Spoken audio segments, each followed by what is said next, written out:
Here's what you get inside the box for the ultra thin table fan. Get your fan unit, you get your USB-A to USB-C cord, get a cute sheet of stickers, you get a handy little instruction booklet.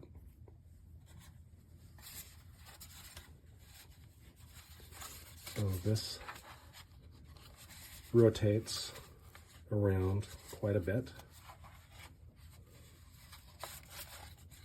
Your power is going to plug in right here. It comes with a little charge.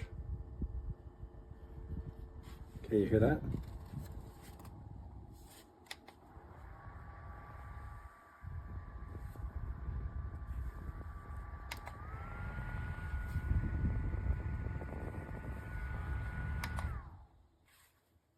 Those are your 3 speeds. The first one is so quiet you can barely hear that. And I can feel it 3 feet away. Just enough. This is going to be useful.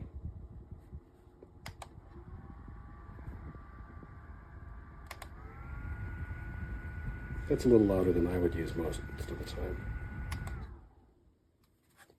The fact that it can be very quiet and I can feel it is important to me.